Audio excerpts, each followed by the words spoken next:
Você sabia que algumas das coisas mais bizarras que você pode imaginar são, na verdade, absolutamente reais? Prepare-se, porque depois de assistir a este vídeo, a sua percepção da realidade nunca mais será a mesma. A verdade, muitas vezes, supera qualquer ficção. Vamos começar nossa jornada em um lugar que parece saído de um conto de fadas sombrio. Existe um lago na Tanzânia, o Lago Natron. A sua aparência avermelhada já é assustadora, mas o seu segredo é ainda mais perturbador. A água deste lago é extremamente alcalina, com um pH que pode chegar a 105, quase tão cáustico quanto a amônia. Qualquer animal que não seja adaptado e tenha o azar de morrer em suas águas, passa por um processo macabro. O alto teor de carbonato de sódio na água age como um conservante natural, preservando os corpos perfeitamente. O resultado? Animais calcificados que parecem ter sido transformados em estátuas de pedra por um toque mágico e mortal. Pássaros, morcegos, todos petrificados em suas posições finais. Mas o mais inacreditável é que, no meio desse cenário apocalíptico, a vida prospera. Milhares e milhares de flamingosanos usam o lago como seu principal local de reprodução, construindo seus ninhos nas ilhotas de sal. A natureza é mesmo uma caixinha de surpresas, não é? Agora, vamos falar sobre sorte, ou seria destino. Imagine sobreviver ao impossível. Tsutomu Yamaguchi fez exatamente isso. Em 6 de agosto de 1945, ele estava em Hiroshima a trabalho. Naquele dia, a primeira bomba atômica foi lançada. Yamaguchi estava a apenas 3 quilômetros do epicentro. Ele sofreu queimaduras graves e seus tímpanos foram rompidos. Mas ele sobreviveu. Desesperado para voltar para casa, ele pegou um trem no dia seguinte e viajou de volta para sua cidade natal, Nagasaki. 3 dias depois, em 9 de agosto, enquanto contava sua história aterrorizante a seu chefe, um clarão familiar iluminou o céu. A segunda bomba atômica havia sido lançada. Yamaguchi, mais uma vez, estava lá. Ele sobreviveu novamente 2 bombas atômicas. Um único homem. Ele viveu até os 93 anos, tornando-se um defensor ferrenho do desarmamento nuclear. A história de Tsutomu Yamaguchi é um testemunho inacreditável da resiliência humana diante da maior força destrutiva já criada. Foi a maior das coincidências ou algo mais? Estava em jogo? Existem lugares no nosso planeta que permanecem completamente intocados pela civilização moderna. Um desses lugares é a Ilha Sentinela do Norte, no arquipélago de Andamão, na Índia. Esta ilha é estritamente proibida para qualquer visitante. Por quê? Porque ela é o lar de uma das tribos mais isoladas do mundo, os Sentinelas. Eles vivem ali há milhares de anos, talvez até 60 mil anos, rejeitando violentamente qualquer forma de contato com o mundo exterior. Qualquer tentativa de aproximação, seja por barco ou helicóptero, é recebida com uma chuva de flechas e lanças. Eles não querem nossa tecnologia, nossa cultura, nossa ajuda. Eles querem ser deixados em paz. O governo indiano estabeleceu uma zona de exclusão de 5 quilômetros ao redor da ilha para proteger tanto os forasteiros quanto a própria tribo, que não tem imunidade às nossas doenças. Fico pensando, como será o mundo visto pelos olhos deles? Um mundo sem internet, sem carros, sem as pressões da vida moderna.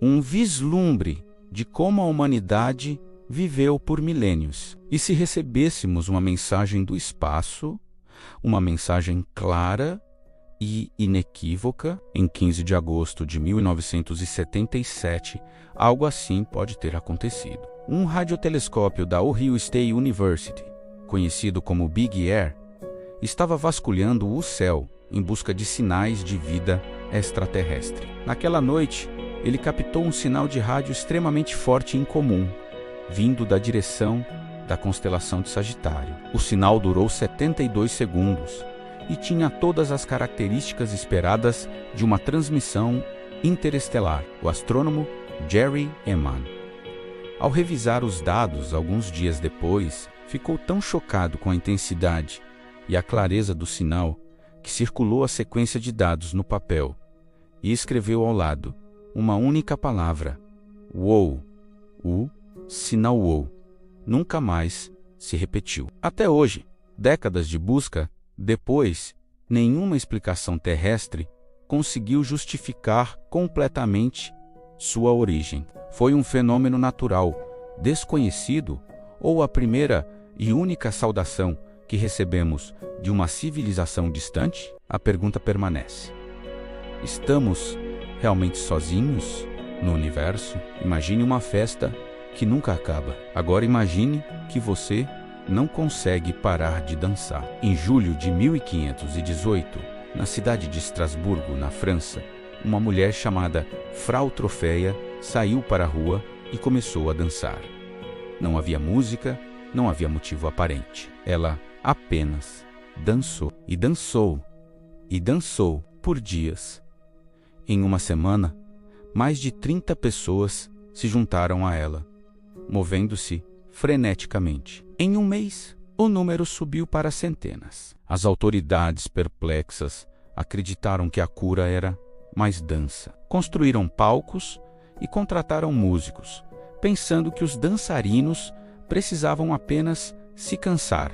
Mas eles não paravam. Dançaram até a exaustão, até sofrerem ataques cardíacos, derrames e simplesmente caírem mortos. Esse evento ficou conhecido como a peste da dança. Foi uma doença misteriosa, uma forma de histeria em massa causada pelo estresse e pela fome da época? Ninguém tem uma resposta definitiva. É um dos episódios mais bizarros e assustadores da história da Europa. Que segredos podem estar escondidos em um livro que ninguém no mundo consegue ler? Conheça o manuscrito Voynich, um códice misterioso datado do início do século XV, escrito em um alfabeto totalmente desconhecido. Suas páginas estão repletas de ilustrações bizarras, plantas que não correspondem a nenhuma espécie conhecida na Terra, diagramas astrológicos complexos e figuras humanas nuas banhando-se em líquidos verdes estranhos. Por séculos, os maiores criptógrafos do mundo, incluindo decifradores de códigos militares da Primeira e Segunda Guerra Mundial, tentaram desvendar seus segredos. Todos falharam.